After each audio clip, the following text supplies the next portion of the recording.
Hello दोस्तों, नमस्कार। मेरी आज के इस वीडियो में स्वागत है आपका। मेरे चैनल पर आपका अगेन स्वागत है।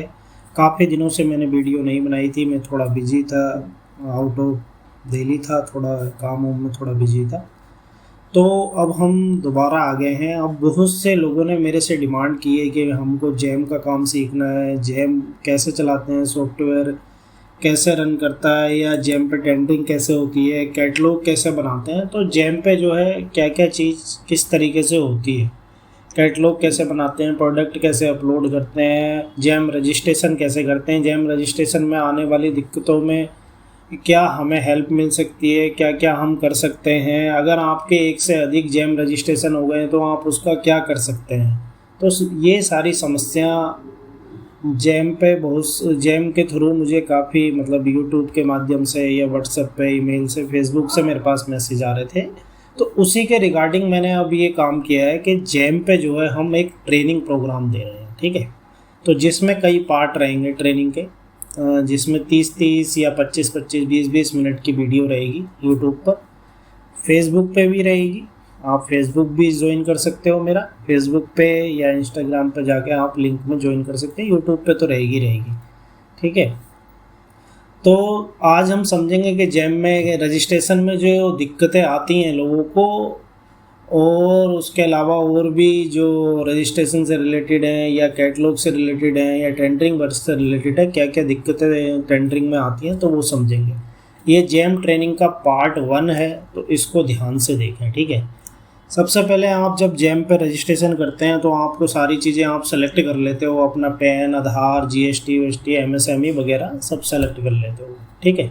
कोई कोई बिना एमएसएमई के भी सेलेक्ट कर लेता है। तो उसके बाद भी जब जैम में आप रजिस्ट्रेशन में डॉक्यूमेंट एक 1 बाई 1 करके आप ऐड करोगे तो उसमें ऑप्शन आ जाता है एमएसएमई का और बिड पार्टिसिपेशन का, ठीक है।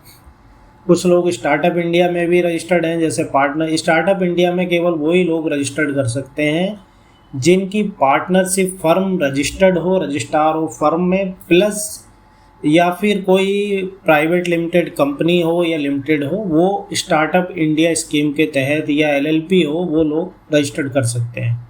कोई भी प्रोप्राइटरशिप या प्रोप्राइटर स्टार्टअप इंडिया स्कीम में रजिस्टर्ड नहीं हो सकता। वो जैम में अगर कोई बेनिफिट लेना चाहता है तो जो स्टार्टअप को बेनिफिट जैम पे मिल रहे हैं वही एमएसएमई को मिल रहे हैं। एक आध दो टेंडरों में नहीं होता है, एक आध दो टेंडरों में स्टार्टअप इंडिया का मांगते हैं, ठीक है। जो कोई प्रोडक्ट का होता है या अदर कोई सर्विस का टेंडर होता है तो उसमें वो होता है। लेकिन आपको ध्यान रखना है, स्टार्टअप इंडिया में रजिस्ट्रेशन केवल पार्टनरशिप रजिस्टर्ड फर्म का होता है, प्लस प्राइवेट लिमिटेड कंपनी का होता है, या फिर एलएलपी का होता है। किसी भी प्रोप्राइटरशिप का स्टार्टअप इंडिया स्कीम में रजिस्टर्ड नहीं होता। आप एमएसएमई ओडीएम सर्टिफिकेट बनाओ, उसमें अपनी सर्विस ऐड करो और एग्जाम्पशन और बाकी टर्नओवर में, एक्सपीरियंस में एग्जाम्पशन ले सकते हो, ठीक है। तो हम चलते हैं। हमने तो रजिस्ट्रेशन कर लिया है, ठीक है। जब आप रजिस्ट्रेशन कर लेते हो उसके बाद जो दिक्कतें आती हैं वो मैं आपको बताता हूँ, ठीक है। ये तो 10 नंबर है। अगर आप भी जब भी आप लॉगिन करते हो तो ये 10 नंबर के लिए पूछता है। अगर आपके पास 10 नंबर है तो आप डाल दो, नहीं तो इसको नो करते रहो, ठीक है। अपने प्रोफाइल पे जाओगे, जब आप 10 या 10% आप कर लोगे, यहाँ पे प्रोफाइल आपको पूरी 100% दिख रही है, ठीक है। और now create your catalogue and participate in the bid, ठीक है। इस तरीके से आएगा जो भी है।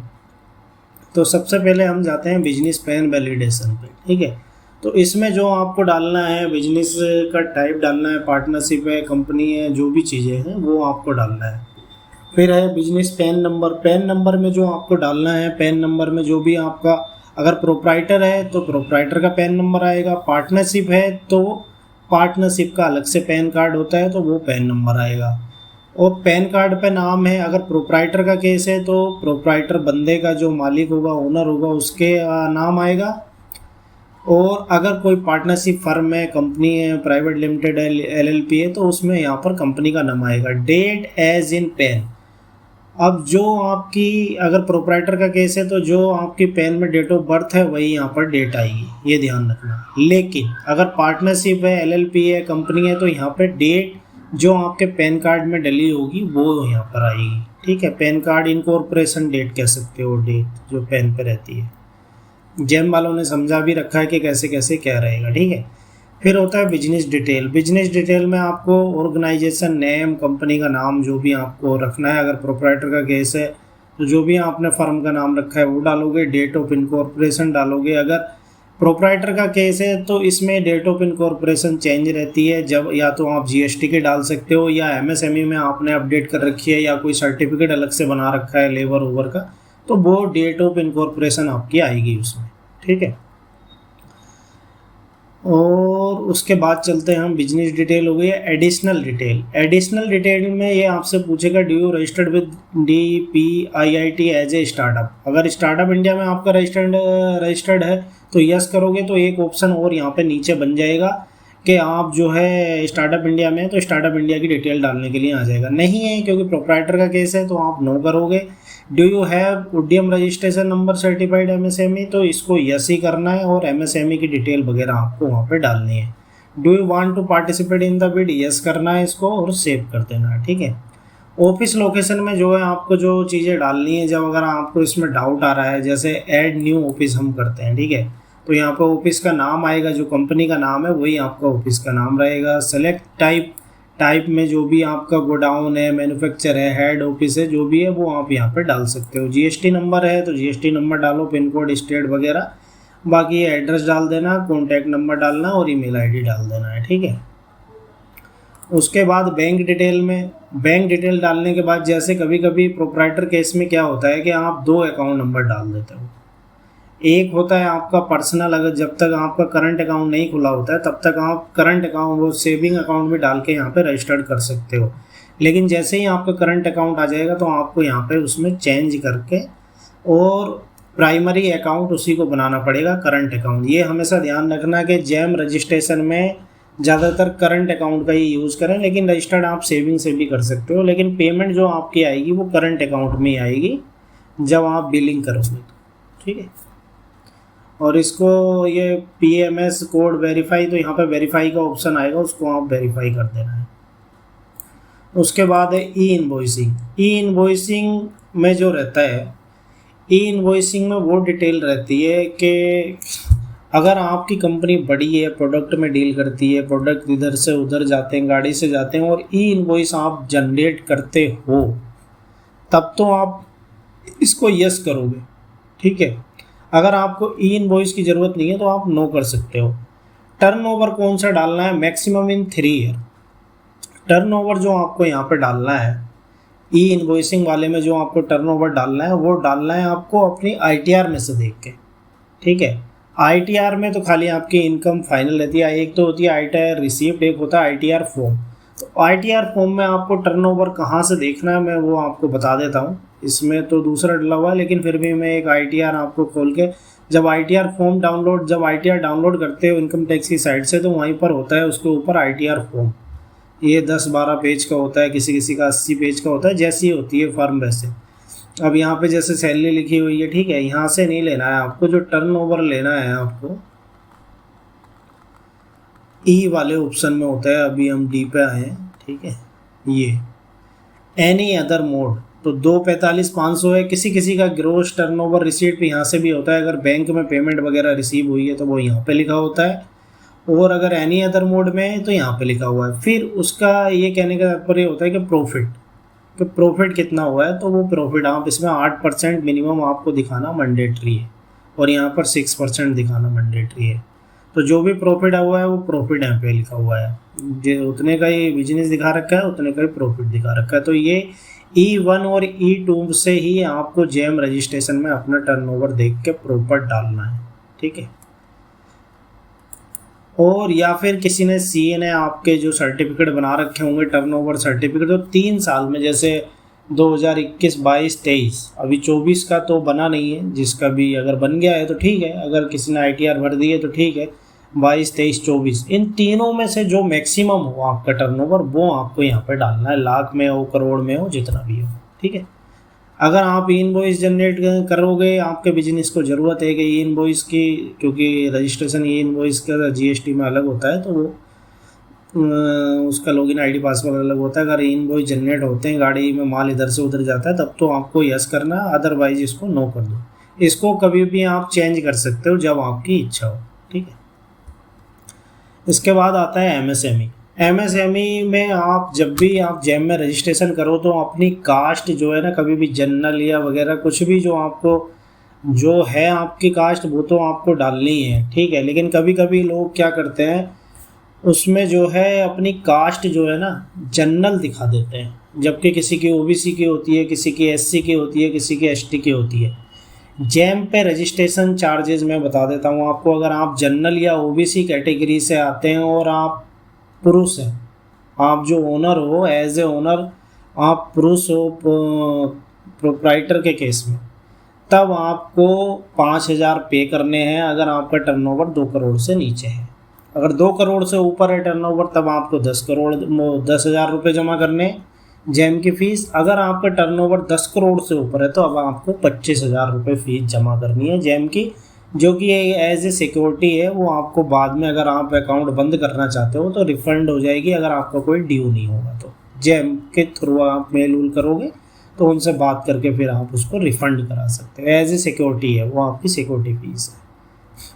उसमें 2-3 बैंक होते हैं, एक HDFC का होता है, एक ICICI का होता है, एक एक्सिस का।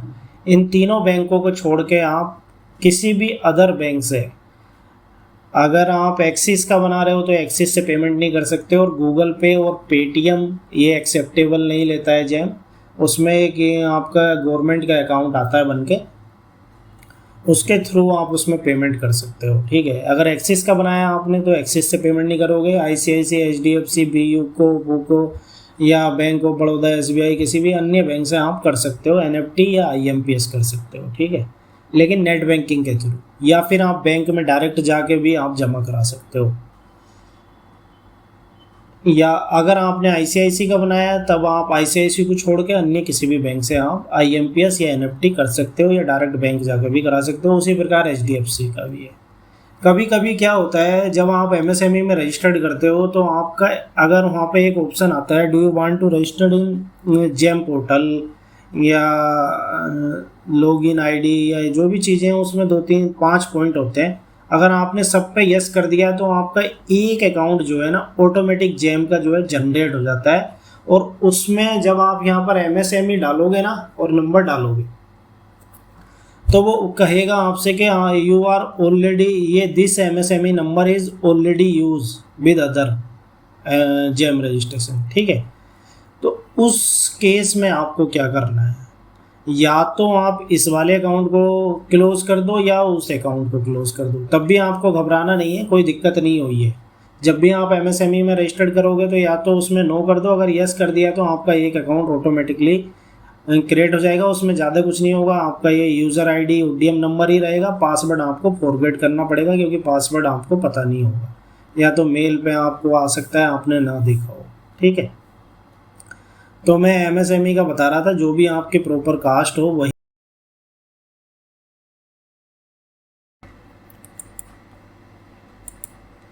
तो MSME की हम बात कर रहे थे, तो जो भी आपके प्रॉपर कास्ट हो वो MSME में डालना है, क्योंकि उससे आपको बेनिफिट मिलता है। अगर आप महिला हैं तब तो आपको 5,000 रुपये एग्जाम्पशन है, चाहे आप जनरल की हो, OBC की हो, SC की हो, ST की हो, ओनर जो है। अगर आप एज ए SC की हैं, ST की हैं, ST के हैं, अगर पुरुष भी हैं तब भी आपको एग्जाम्पशन मिलेगा, तब भी आपको वो जो जैम की सिक्योरिटी फ़ीस है वो आपको पे नहीं करनी। 5,000, 10,000 या 25,000 जो भी है वो एग्जाम्प्ट रहोगे आप उसमें, ठीक है। तो ये तो हो गया MSME का। अब इस पे बात आती है कि भाई कभी कभी आपके 2 अकाउंट बन जाते हैं। तो 2 अकाउंट बनने के बाद आपका लॉगिन ID एक तो जो आपने बनाया होगा वो रहेगा, ठीक है, लॉगिन ID और पासवर्ड। एक रहेगा कि उड्डीयम नंबर ही आपका जैम का लॉगिन ID होगा। जब आपको यहाँ पे डालोगे तो वो बार बार कहेगा कि यू उड्डीयम number already use in other account, ठीक है। तब आपको क्या करना है, ये उड्डीयम नंबर लेना है और दूसरा जैम पे दूसरे ब्राउज़र में जाना है। इस ब्राउज़र में तो आप यहाँ पर लॉगिन कर रखे हैं, या तो एडजे में चले जाओ या माइक्रोसॉफ्ट उसमें चले जाओ, मोजिला में चले जाओ, या दूसरी गूगल में चले जाओ, ठीक है। तब आपको इसमें लॉगिन करने के लिए फॉरगेट पासवर्ड कर लेना है। OTP आपके नंबर पे आएगा जो MSME में नंबर डला हुआ होगा, ठीक है। उसमें जाके इस अकाउंट को बना लो और लॉगिन कर लो। लॉगिन करने के बाद आपको क्या करना है, नीचे जाना है। अकाउंट सेटिंग, ठीक है। नीचे आओगे तो आप अकाउंट सेटिंग आएगा। अकाउंट सेटिंग में जाके आपको क्या करना है, यहाँ पे change password, change email, close account. जो आपका एमएसएमई के थ्रू बना है ना, आपको उसको क्लोज अकाउंट करना है, ठीक है। उससे भी पहले उसमें ये करना होगा आपको कि उसमें आपको जो है आधार कार्ड वेरीफाई करना पड़ेगा, क्योंकि आपने एमएसएमई के थ्रू बनाया तो उसमें आपका आधार या पैन कोई भी वेरीफाइड नहीं है। तो सबसे पहले उसमें भी आपको आधार वेरीफाई करना पड़ेगा ओटीपी डाल के, उसके बाद ही आप उसको क्लोज़ कर सकते हो। जब आप इसको यहाँ पे क्लोज़ कर दोगे, क्लोज अकाउंट, ठीक है, तब जाके आप इस अकाउंट में जब एमएसएमई में यहाँ पे जाओगे बिजनेस प्रोफाइल में, तब आप दोबारा जब यहाँ पे एमएसएमई पे जाओगे दोबारा डालोगे 5 मिनट के बाद और उसको सेव करोगे तो ये ऑटोमेटिकली सेव हो जाएगा, फिर कोई दिक्कत नहीं आएगी। एमएसएमई के थ्रू जो अकाउंट बना होगा उसको आपको पहले क्लोज करना होगा, तब ये रजिस्टर्ड होगा। या तो आप उसको चला लो, इसको क्लोज कर दो। अगर आपको एमएसएमई वाला चलाना है तो जो एमएसएमई उद्यम के नाम से लॉगिन आईडी है तो आप उसको चला लो, इसको क्लोज कर दो, वहाँ पे डिटेल अपडेट कर दो। मतलब दोनों में से आपको एक चलाना पड़ेगा, ठीक है। ये एमएसएमई का इशू आता है बहुत लोगों को उसमें जब जेम रजिस्ट्रेशन करते हैं, ठीक है। उसके बाद आता है टैक्स असेसमेंट, ठीक है। टैक्स असेसमेंट में आपको टर्नओवर क्या क्या डालना, प्रोप्राइटर के केस में, पार्टनरशिप के केस में, कंपनी के केस में। जैसे हम ऐड न्यू टैक्स असेसमेंट करते हैं, ठीक है। इसमें क्या है, आपको आईटीआर सेलेक्ट करनी है, अपनी आईटीआर देखनी है। जैसे इसमें आईटीआर जो भी हो तो आपको अपनी आईटीआर देखनी है। इसमें आईटीआर 4 है तो 4 सेलेक्ट कर लो, जो भी आपकी आईटीआर हो। पार्टनरशिप की आईटीआर 5 या 3 जो भी हो वो आप इसमें, अदर्स हो तो अदर्स सेलेक्ट कर सकते हो। फिर उसके बाद सेलेक्ट असेसमेंट ईयर, जिस ईयर की आईटीआर है वो करनी है। Acknowledgement number of ITR, acknowledgement number जो लेना है आपको सबसे ऊपर वाला लेना है, ठीक है। आईटीआर में भी डला रहता है, इसमें फॉर्म में भी डला रहता है, एक कॉपी करके पेस्ट कर देना है आपको। फिर उसके बाद आता है profit and gain from business and profession, और यहाँ पे लिखा हुआ है sales gross receipt of business, ठीक है। तो सेल्स ग्रोस रिसीप्ट मैंने बताया ही था आपको, ई में जाना है आपको, ठीक है। यहाँ पे आ गए तो सेल्स ग्रोस रिसीप्ट, तो जो भी अमाउंट यहाँ पर है, जीरो एनी अदर मोड, ये दोनों रहती हैं, ठीक है। तो सेल्स ग्रोस रिसीप्ट जो है 245 की है हमारी, और प्रॉफिट भी उतने का ही है, ठीक है। तो दोनों जगह सेम अमाउंट आ जाएगी। अगर किसी की अलग अलग है प्रोप्राइटर के केस में तो वो अलग अलग रहेगी और क्रिएट कर देंगे। तो ये चीज़ें जो हो जाती हैं आपकी उसके थ्रू जाती है। फिर बेनिफिशियरी ओनरशिप है। बेनिफिशियरी ओनरशिप में तो आपको आई हैव रीड करके ओटीपी डाल के जो है अपना कर देना है, ठीक है। तो ये तो जेम रजिस्ट्रेशन से रिलेटेड दिक्कतें हो गई या समस्याएं हो गई। इसके अलावा भी अगर आपको कोई दिक्कत या कोई परेशानी आती है तो आप मुझे कमेंट करके इसमें पूछ सकते हो, या मैसेज करके व्हाट्सएप पे भी पूछ सकते हो रजिस्ट्रेशन के लिए, ठीक है। अगर 10 है, 10 वैलिडेशन करना है, वेंडर असेसमेंट बनाना है, वो अलग रहेगा, अकाउंट से रिलेटेड है। अगर आपको, मैंने पहले भी एक मेल आईडी चेंज करनी है, मोबाइल नंबर अगर किसी को चेंज करना है, कभी कभी किसी को तो ऑप्शन दिया रहता है मोबाइल नंबर चेंज करने का। अगर फिर भी आपको मोबाइल नंबर चेंज करना है, ईमेल आईडी चेंज करना है तो ईमेल आईडी का तो ऑप्शन दे रखा है। मोबाइल नंबर चेंज करना है तो आपको प्रॉपर जेम वालों से पहले बात करनी है। उसके बाद जो मेल पे वो डॉक्यूमेंट मांगो उनको मेल करनी है कि प्रॉपर अपने लेटर हेड पे लिख के कि भाई मेरा नंबर ये नहीं है, अब वो खो गया या नॉट रिलेटेड टू मी, तो please change my number this and this, ठीक है। आगे से ओटीपी फिर आपके उस नंबर पे आएंगे तो वो फिर आपसे बात करके आपका नंबर अपडेट कर देंगे उसमें, ठीक है। तो ये तो हो गई जेम से रिलेटेड चीज़ें कि किस तरीके से जो है हम जेम में रजिस्ट्रेशन में कोई दिक्कत आती है तो वो हम सोल्व कर सकते हैं। अब बात आती है कैटलॉग से रिलेटेड या किसी चीज़ से। अब बहुत सी चीज़ें इसमें दूसरी ये हैं जेम में, जैसे कोई नया बंदा है, रजिस्ट्रेशन कर लिया तो उसके बाद उसे क्या करना है।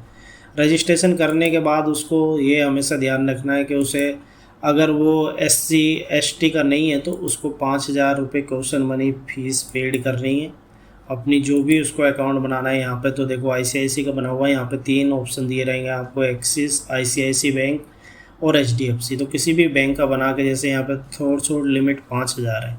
कभी कभी पैसे डालने में लोगों से गलती भी हो सकती है, तो उस केस में क्या करें कि पहले आप IMPS होगा नेट बैंकिंग के थ्रू या बैंक में जाके, तो नेट बैंकिंग से ही करना है आपको, वो भी अदर बैंक से। अगर ICICI है तो ICICI छोड़ के किसी भी अन्य बैंक से कर सकते हो।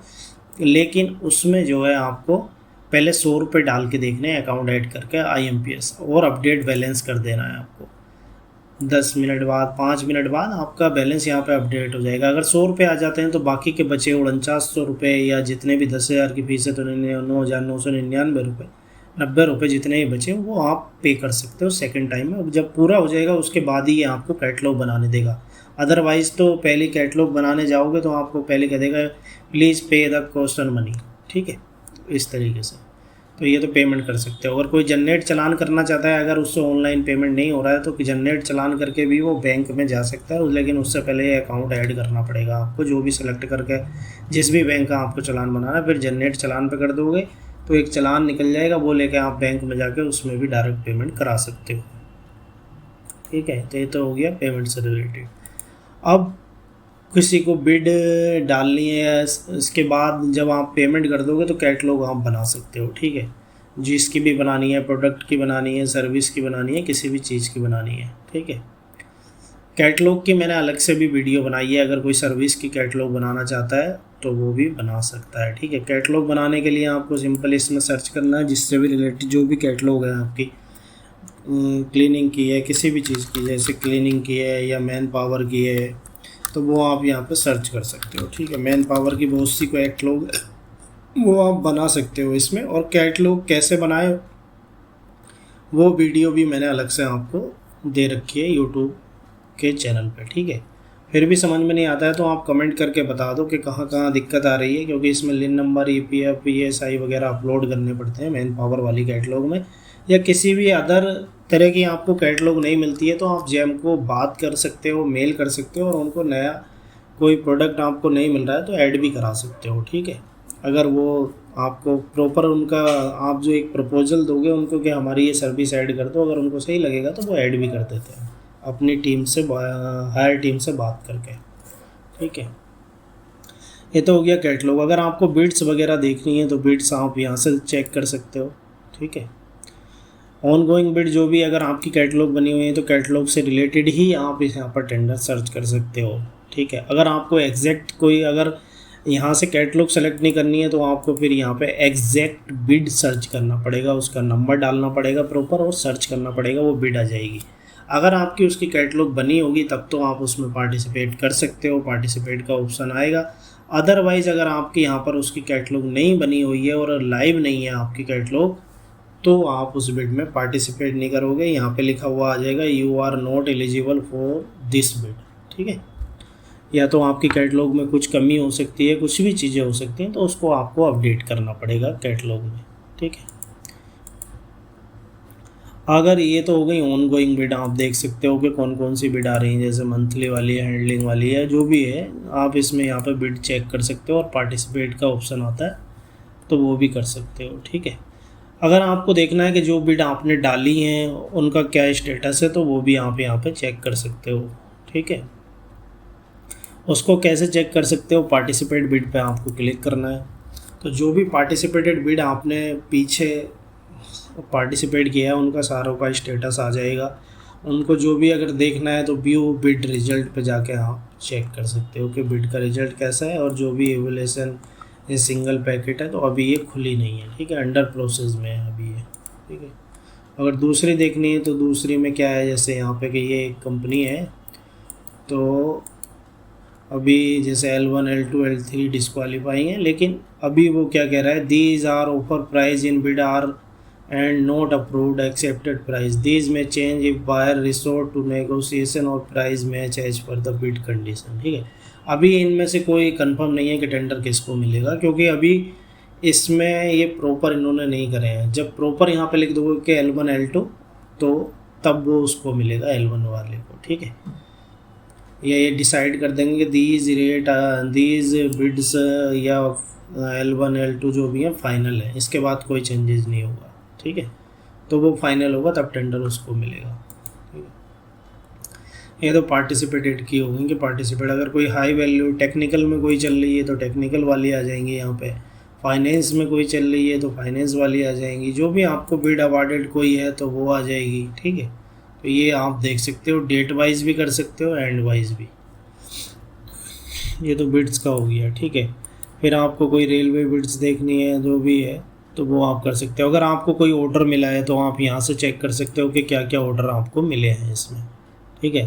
अभी यहाँ पे एक ही ऑर्डर दिखा रहा है, ठीक है, इनकी कंपनी को एक ही ऑर्डर मिला है, तो आप अपने ऑर्डर भी यहाँ से चेक कर सकते हो। और इनवॉइस वगैरह कैसे बनाने हैं तो इनवॉइस का अलग से वीडियो मैं बना रखा हूँ और वो भी आप देख सकते हो। तो यहाँ से वीडियो इनवॉइस, टैक्स इनवॉइस वगैरह बनते हैं, ठीक है।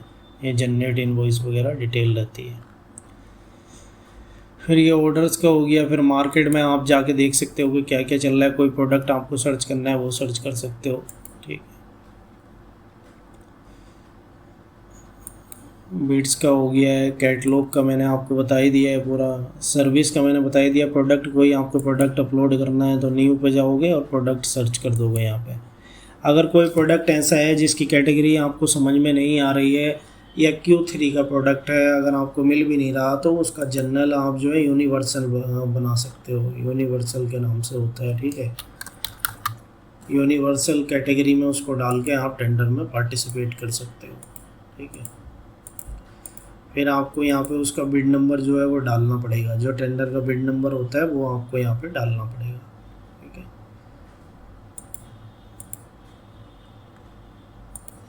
ब्रांड जो भी है, कोई भी आपके LC है जो भी है कोई, वो आप कर सकते हो। और फिर यहाँ पे ये सब डिटेल पूछेगा, बिड नंबर, वो सब आपको डालना पड़ेगा, ठीक है। इस तरीके से जो है आप प्रोडक्ट भी इसमें अपलोड कर सकते हो। तो आज की वीडियो जो है काफ़ी मतलब 30 सेकंड की हम वीडियो रखते हैं, क्योंकि नहीं तो काफ़ी बड़ी हो जाएगी, आप लोगों को भी बोरिंग लगेगा। तो इस वीडियो में मैंने जो जो चीज़ें समझाई हैं आपको, अगर उसके अलावा भी आपको कोई इसके अलावा कोई चीज़ पूछनी है तो आप कमेंट करके पूछ सकते हो। और फिर भी कोई दिक्कत आती है तो मैसेज करके, व्हाट्सएप करके आप मुझसे पूछ सकते हो। और अगली जो वीडियो में हम बताएंगे कि उसमें बताएंगे हम प्रॉपर कैटलॉग का, मैंने अलग से वीडियो बना रखा है, टेंडरिंग का बताएंगे हम कि टेंडर कैसे डालते हैं, ठीक है।